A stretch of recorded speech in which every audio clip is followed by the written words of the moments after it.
NineTen, NineTen, NineTen in the morning. Yeah. Aaron Wortel on the NineTen podcast, episode 14, 15. Count. I don't know.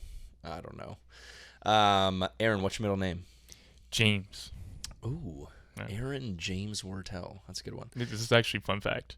So my middle name, James, translates to king, and my last name, Wortel, in Indonesian translates to carrot.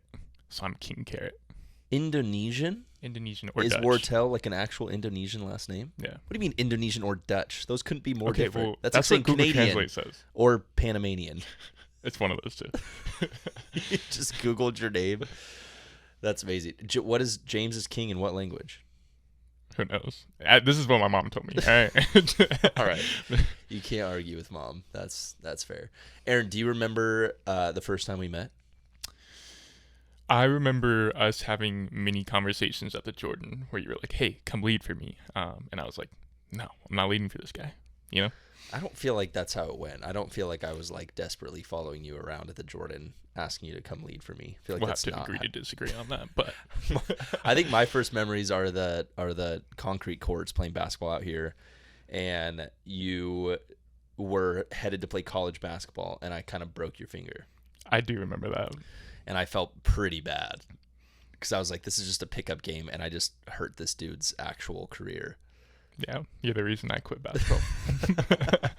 That's fair. It was the time I broke your ankles on the 9-10 court That never in happened. front of everybody. Nope. I'm pretty sure that happened. No. Okay, Aaron, you grew up around the church. Your mom and I were on staff together here for a little bit. She was on staff for a long time, yeah? Couple years, yeah. Okay. And then, obviously, if you know Aaron's story, lost your mom about 2 years ago now. Yeah, coming up on 2 years.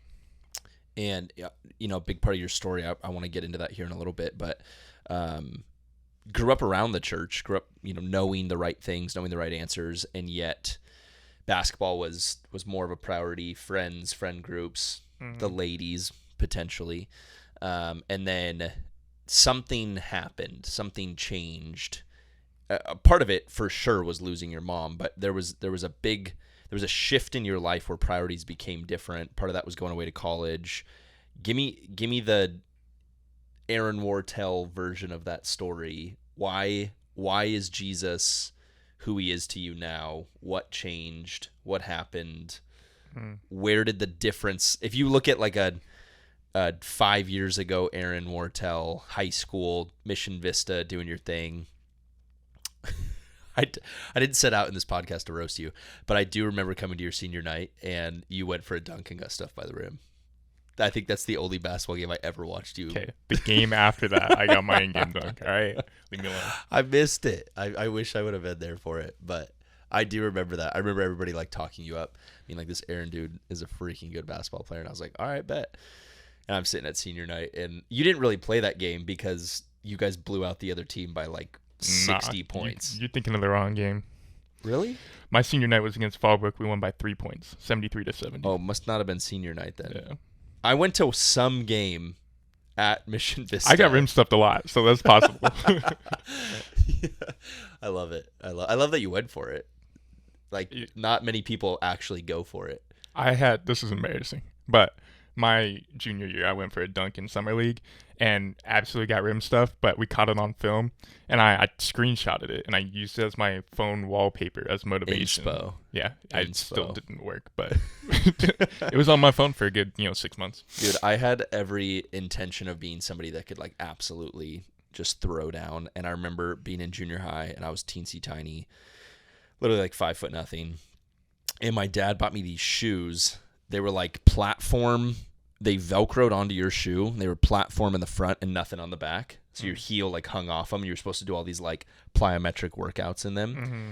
And he bought them for me over a summer, and I was like, I'm going to dunk. You know, like I had this set in my mind. I literally think I strapped them onto my shoes one time. And the results show. I think there was like one short season of my life for like a couple months where I could consistently dunk if I was one game in properly warmed up and like my adrenaline was just right. See, that's It's what like people when the don't stars understand. align, Uh-huh. it's like then I was, I was like, okay, I got this. Yeah. But it's like in a game, fast break, cold, absolutely not. No, I'm not Absolutely not. close. Yeah. That's the part people don't understand about dunking. It has to be perfect. It really does. The stars have to align. Unless you just got like stupid bunnies. Right. And just it doesn't matter if the stars align or not. And you're Ja Morant and you can dunk on a 12-foot rim. Right? True. Anyways, enough about dunking and basketball and getting stuff by the rim. Take me back to your story. Right. Basketball, high school, everything, and then now you're on staff at the Fallbrook campus, Carlsbad doing campus. ministry over there. What did I say? You said Fallbrook. So I got Fallbrook on the mind. Fallbrook's really like maybe the best city in California, in my opinion. Hot take. I don't spend enough time in I'm Fallbrook. just kidding. It's definitely not the best place. It's just it's home. Home is where the heart You've is. lived there for what, 2 months? Yeah, no, like 5. No way. Yeah, we moved. We got the keys on January 11th. Wow. January, February, March, April, May. It's pretty close. We're never gonna get into this story. Just so many rabbit trails. Welcome to the 910 podcast. Talk to me. Okay. Yeah. So June of 2020, lost my mom. A pivotal moment for me was about 2 weeks before she died. Having a conversation with her right before she went to bed, and we were just chatting. And I remember walking in the room, and she was crying. And I was like, "Why are you crying?" And she looked at me and she said, "I'm sorry." And I was like, "Why are you sorry? You didn't choose to have, ALS. You didn't Right. choose this disease." And she looked at me. She said, "I'm sorry. I'm never gonna be at your wedding. I'm sorry. I'm never gonna see your kids." And I remember just sitting there in silence, like, what do you say after that? Right. And Golly. right. And before I left the room, 5 words that changed my life. She said, "Always go back to him. Always go back to him." And that kind of like rang in my head for the next year as I went to go pursue basketball, like you said, in San Francisco. Moved up there, had terrible roommates. I was going to the Jordan at this point, but I had a girlfriend, and I was like doing the whole passive Christianity thing, coming to church, but the word wasn't changing me, wasn't doing anything in my life. Really had a hardened heart on topic of, what we talked about last week. And I just remember being up in San Francisco, hating it. I texted Chris Hilkin. I was like, "Hey, what do I do?" He was like, "Hey, if I'm you, like, I'm not going to make a decision for you, but if I'm you, I'm heading home." And so it was that moment where it was like, okay, I got to say no to basketball for now. I came home and just lived an ordinary life. Had a job, had a girlfriend. That was pretty much life for me. And I remember multiple times during those next 5 months, I said to the people closest to me, I was like, "Hey, I feel empty. I feel real empty. Like, wondering if there was more, asking that question." And thank God I was plugged into the church already, and that I had a mom that, loved me enough to tell me, always go back to him. And then May of 2021, just asked a question, what if God was who he said he was? It's like a year, exactly 1 year ago. 1 year ago. That's nuts. Yep. Let me unpack that real quick. I want you to keep going, but talk to me about that like passive Christianity. Because obviously, like when your mom said always go back to him, you're like, all right, God, church, Christianity. Mm-hmm. Like, Mom, I know that's who you follow. I know who that's you're chasing after. Had been around 11, 12. Yeah, like obviously enough to text Hilkin when you're up at college. And you didn't really do 910, right? I didn't. No. It's fine. I'm trying not to take that personally. It's like, to add insult to injury, my mom was like, "Hey, there's this really cool pastor guy. He just got hired. His name's Austin." And I was like, "Yeah, no, I'm good." You're like, "No, thanks, Mom. Yeah, pretty much. I'm chilling, actually. I don't want to get balled up by him on the 910 court." Right. But what do you mean by passive Christianity? Like you knew about it and probably would have called yourself a Christian at that point. Mm-hmm. But yeah, unpack that for me a little bit. Yeah, I definitely. You talked about this a lot, but it's just kind of that, like, I would call myself a Christian. I would say that Christianity is a good thing, right? I would look in and be like, "Oh yeah, it changes people. It, people who are Christian are generally better than the people who aren't," right? That was my moralistic view on Christianity. It's good for you, but it's kind of over there. It's just a religion. I saw it as a moral modification, right? Went to like I said, I was going to the Jordan every week at this point, and this was when Chris Hilkin was teaching every single week, right? And so I'm getting a good intake on the word. I've been going to 11:12. I've heard Chris, and I love how James puts it in James 1 verse 22. He talks about the mirror, how we should view the Bible as a mirror. And if you're intaking the word but you're not actually applying it to your life, you're like a man who looks in the mirror and forgets what he looks like when he walks away. I love that we can look at the mirror, or look at the Bible as a mirror, see ourselves and go, hey, my hair is out of place. Maybe I need to fix this, right? So passive Christianity is just not participating in that. You're just walking through the motions, walking through the waves. And it's so easy to do, right? So easy to kind of like slip into that middle ground where you're like, it's not like I'm an atheist. I'm not agnostic. I care enough. I believe that there's a God, but I don't care enough to make him king. I don't care enough to put him on the throne. And you sit in this really messy middle area where I think it comes because there's like a clear distinction. We were talking about this a little bit in NineTen yesterday in the sermon, that there's like a distinction in your life between, like you said, religion and like the spiritual things. I'm attending 9:10, or I'm attending 11:12, or the Jordan, or JH78, or whatever it is. And this is like church. This is life group. Maybe even I do like a quiet time sometimes, if I'm really feeling it.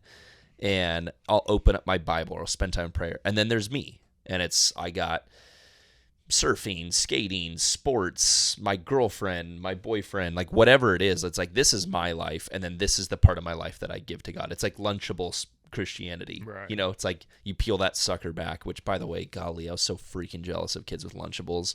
I came with my like triangle cut PB&J and like a baggie of carrots, and then homie like peels back a Lunchable, and I'm like, I'll give you my lunches for this entire week for like a part of that pizza Lunchable. Like, make your own pizza Lunchables. I don't think I was ever that fond of Lunchables. Yeah, they're trash now. Like I've gotten one recently because I can afford them now. When I was 7 and I had 4 kids, and Piper Girl's gonna have all the Lunchables. All the Lunchables in the world. But it's like PTSD from my own childhood. But Lunchable Christianity to me is like you peel back your life, and there's like all the sections. You know what I mean? Like there's like the dessert section, there's like the pizza section, there's like all of this, the sections in your life. And I think when we treat Christianity that way, we miss out on, I think, what it's all about. Like Jesus makes it pretty crystal clear that when his kingdom's coming, like there's so much kingdom language. Repent, for the kingdom of heaven is at hand. This is what it looks like to inherit my kingdom. So many of his parables are kingdom parables. And right, the parable just being a simple, relatable story to relay a complex truth. And so much of his kingdom talk was introducing this new kingdom living. And it'd almost be ludicrous to think that you can like check in and out of the kingdom. Right. Like, oh, today I will be a part of the kingdom for this 2 hours when I darken the doors of church. And then when I go back to Mission Vista or Coastal or El Camino or Oceanside, or I'm hanging out in downtown Carlsbad or whatever it is, it's like I'm no longer a citizen of the kingdom, and you can kind of check in and out. It's like, why do we think that? Yeah. Why do we assume that? And yet for years of your life, that's kind of how you were living, right? So what was the aha moment for you? Yeah, just like I said, walking through life and going, I feel empty. There has to be something more. Going through a couple of periods in my life where it was just like there were questions that I had that were bigger than what I was, maybe participating in life at that point, and I would say, like, I tried life, I tried the things that life had to offer, and I tried to fit in with the people who were living life to the fullest at that point. And I just, every single time I'd walk away and it's like, this is dumb. Yeah. This just doesn't feel right. Yeah. So it was, or maybe it feels right temporarily. Yeah. Right. Yeah. Right. It's fun at first. Right. You have a good time, and then you kind of go back to that empty feeling. Right. You get home and you're sitting by yourself and you're like, what am I doing? Right. So what clicks in May? Like, you feel empty. You're going to the Jordan. You're starting to surround yourself with different community. Was there like a moment, or do you feel like it was like a slow burn? like frog getting boiled in water, not realizing that he's getting boiled. Do you know what I mean by that? Yeah, I do. I'm still trying to process all this, to be honest. But before May, I would say, a couple months before, I was experiencing a lot of like guilt in what I was doing, guilt that I didn't feel before, Or conviction. Right? Maybe a better word. True. I will use conviction from here on out. I was using a lot. I was feeling Guilt can be a good thing, right? Right. But I think the problem with guilt sometimes is like we associate guilt so much with shame, and I think conviction and guilt are tied directly to what you do and what you've done, and shame is tied to who you are. And in God's presence, there should be conviction. There should never be shame. Right? There is no such thing as shame in the presence of God. Anything shame related is a lie, and it's directly from the devil. It's like, this is who you are. This is, this is an identity piece. No one's going to accept you because of this. Like, those are shame cycles that we get caught in. Right. And I think the conviction and guilt being a distinction from shame is so important, because if we tie them too closely together, anytime we do feel bad about sin, we can start becoming like a no, like God would never want me to feel bad. He wants me to feel good. And it's like not quite, slippery slope, right? And so that's why I know it's nuanced, but I think there's an important distinction there to go like, God would never ever ever want you to identify with this is who I am. Right. But there should be a conviction of this is what I've done, and that conviction actually draws you near, right? We see that in like the prodigal son. He's sitting with the pigs going like, dude, how many of my dad's workers have more food than this and are treated better than this? And he's like, I'm going to go home, and he prepares his elevator speech. But then when he gives his elevator speech, it's almost a shame thing that he wants to earn back his identity, and the father just ignores it. But I think there was a conviction piece that drew him back to his father, right? There was a remembering of who his father is and who he could be. But I think that distinction between those two things is so stinking important. We need to experience and feel conviction and guilt. We cannot lean into shame, because I think shame just wrecks people, whether it's your ultra religious experiencing the shame that can come from church, or you're completely so far from church experiencing the shame of, I could never go back there because of this. Does that make sense? No, 100%. Okay. Sorry for the, again, rabbit trail, but that's you're good. The nature of this thing. So you're experiencing conviction, right? A tug, almost, I would call it, like a tug on my heart to like, hey, maybe this is not what you're supposed to be doing.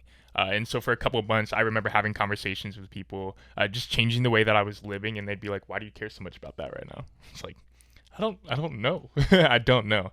And it was at this point you were asking me if I wanted to lead for NineTen. Yes, you weren't following me around, but you were asking me if I wanted to be in NineTen, and I think that kind of weighed on my heart a little bit as I was kind of feeling this conviction. I was like, well, what if there is something more, and what if I can jump into NineTen with a guy who seems to care about me, because nobody else is asking me to lead for them, right? So, guys, Chris Brown, he's just lurking. Out there, lurking. Oh man, it's good. Yeah. And I think the cool thing for me, and like what I love to do in NineTen is like, I'm not like chasing around anybody and everybody, especially like living in sin, going like, dude, just come and lead. Like, it doesn't even matter. Like, one of my most clear distinctions is I love 1 Corinthians 11, where Paul says, follow my example as I follow the example of Christ. And that's such an important thing for me. But I also think like the true mark of a leader is not perfection, it's repentance. And I want people leading in NineTen that are walking with Jesus in such a way of going like, cracking open your life, living in a glass box, going, yeah, I'm not perfect, but I am repentant, and I am chasing after this Jesus.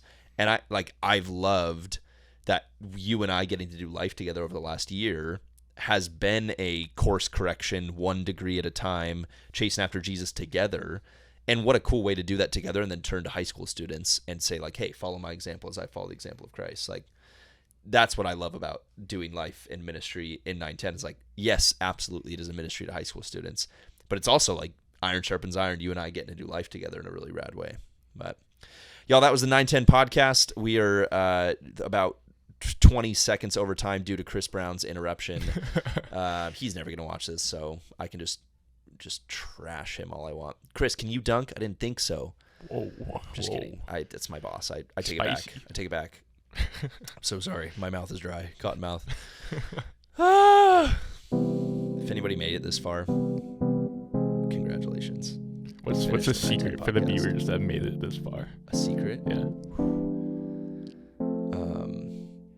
Come in if you made it this far. Come and find me, and I'll buy you an ice cream cone from McDonald's. That is a deal. I would take that in a heartbeat. McDonald's ice cream slaps. It slaps if their ice cream machine works. True. Dude, in Ecuador, like legit 50% of the time, the dairy in the ice cream machine would be sour. So you'd like take the first lick and it would just be garbage. 50% of the time slapped. 50% of the time, like you want to throw up. It was like the bamboozled jelly beans. Yeah, but for like 99 cents, it's kind of worth it. It's worth the gamble. Okay, we're way over time. Peace out.